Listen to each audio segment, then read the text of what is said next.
नमस्कार सभी को, स्वागत है आपका आपके अपने channel me and my students में।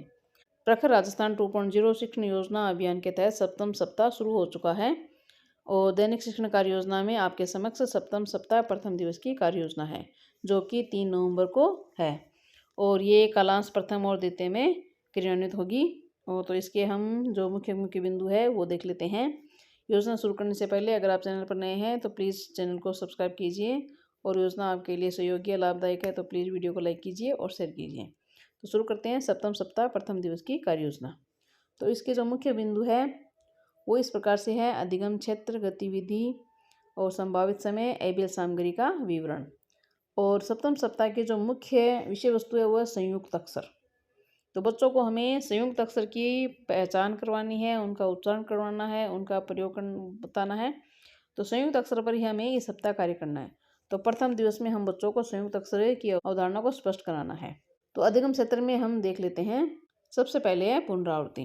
तो पुनरावृत्ति में देखते हैं कि गत सप्ताह में सिखाए गए वर्णों और मात्राओं का वर्ण कार्ड्स बोर्ड पर लिखकर दोहरान कराना। तो जो गत सप्ताह के जो वर्ण विशेष थे ठ, ध, ड, त्र, अण, श, ज्ञ, क्ष, ज तथा मात्रा है आई की मात्रा, औ की मात्रा, अंग की मात्रा और चंद्रबिंदु की मात्रा। तो इन सब में जो भी सीखे गए वर्ण और मात्रा है उनका हमें एक बार बोर्ड पर लिखकर और वर्ण कार्ड्स के द्वारा इनका दोहरान कराना है। और ये गतिविधि रहेगी समूह ए बी दोनों के लिए। संभावित समय रहेगा इसमें 5 से 10 मिनट। सहायक सामग्री के रूप में वर्ण कार्ड्स और बोर्ड। अगला अधिगम बिंदु है मौखिक भाषा विकास। तो मौखिक भाषा विकास में आज हम लेंगे चित्र चार्ट 16। चित्र चार्ट 16 है हमारे त्योहार से संबंधित है।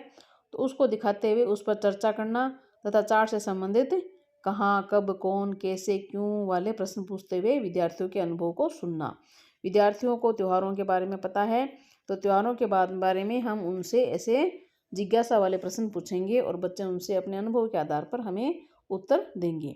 और चर्चा के बाद में आए जो शब्द हैं उनसे हमें वाक्य बनवाना है, जैसे दीपावली, होली, ईद, मिठाई, अनेक शब्द आते हैं, इनसे हमें नए नए वाक्य का निर्माण करना है। ये गतिविधि समूह ए बी के लिए रहेगी। और चित्र चार्ट नंबर 16 ये है हमारे त्योहार। इसमें हमें 2 त्योहारों के बारे में दिखाया गया है, एक तो क्रिसमस है और एक ईद है। तो इस तरह से हमारे त्योहार बच्चों को पता है जो मनाते हैं उनमें घर में। तो उन त्योहारों के संबंधित हमें बच्चों से प्रश्न करने हैं और इसमें बच्चों को आपस में बातचीत करने का अवसर देना है।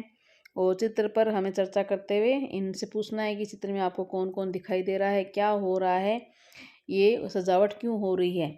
तो इस तरह से बच्चे अपने अनुभव के आधार पर हमें उत्तर देंगे। इस तरह की गतिविधि करवानी है।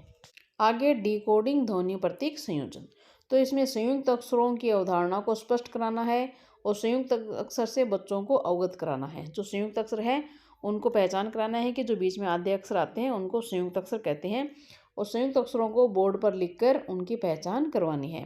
पाठ्य पुस्तक में से भी ऐसे शब्द आते हैं जो संयुक्त अक्षरों से निर्मित होते हैं, तो उन संयुक्त अक्षरों की हमें पहचान कराकर बोर्ड पर लिखना है और तथा उनका उच्चारण करवाना है। डिकोडिंग में हमें संयुक्त अक्षरों से बच्चों को अवगत कराना है और उनका उच्चारण करवाना है। यह गतिविधि समूह A B C1 C2 C3 के लिए रहेगी और इसमें संभावित समय रहेगा 20 से 25 मिनट और कार्यपत्रक 26 से 27 सहायक रहेगा, जो कि कक्षा 3 का कार्यपत्रक है। और पाठ्य पुस्तक में से हमें ऐसे शब्द जो छुटवाने हैं, इसलिए पाठ्य पुस्तक भी सहायक रहेगी। अगला अधिगम क्षेत्र है धाराप्रवाह पठन और समझना। तो इसमें हम आज लेंगे कविता आओ दौड़ लगाएं। तो इसका हम आओ भाव के साथ पठन करवाएंगे और उस पर चर्चा करेंगे कि कविता में क्या आया है, कौन है, कविता में आपको कौन कौन दिखाई दे रहा है चित्र में और यहाँ पर क्या हो रहा है। तो बच्चे इससे संबंधित हमें उत्तर देंगे और कविता का स्वतंत्र रूप से हम पठन करवाएंगे। ये समूह ए बी दोनों के लिए है। इस पर जो कहानी है इस पर चर्चा करेंगे और इसमें संभावित समय रहेगा 15 से 20 मिनट और कविता कार्ड 20।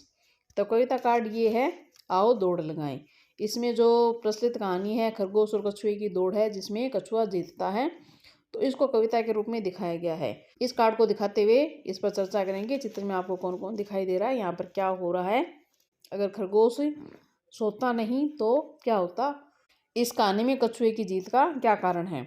इस तरह से हम बच्चों से अनेक प्रश्न करके उनके अनुभव को हम सुनेंगे। अगला अधिगम क्षेत्र है लेखन। तो लेखन में हम चित्र चार्ट 16 हमारे त्यौहार हमने लिया था, तो उससे संबंधित हम चित्र बनवाएंगे और चित्र के बारे में 5 से 10 वाक्य लिखवाएंगे। जो चित्र है हमारे त्यौहार, तो अपने मन पसंद से होली पर, दीपावली पर, ईद पर, क्रिसमस पर, जो भी इनकी इच्छा है, इच्छा अनुसार इस त्यौहार पर अपने वाक्य लिखेंगे। ये समूह AB C1 C2 C3 के लिए गतिविधि रहेगी। इसमें संभावित समय रहेगा 10 से 15 मिनट और सहायक सामग्री अभ्यास पुस्तिका और चित्र चार्ट 16 सहायक सामग्री के रूप में रहेगा।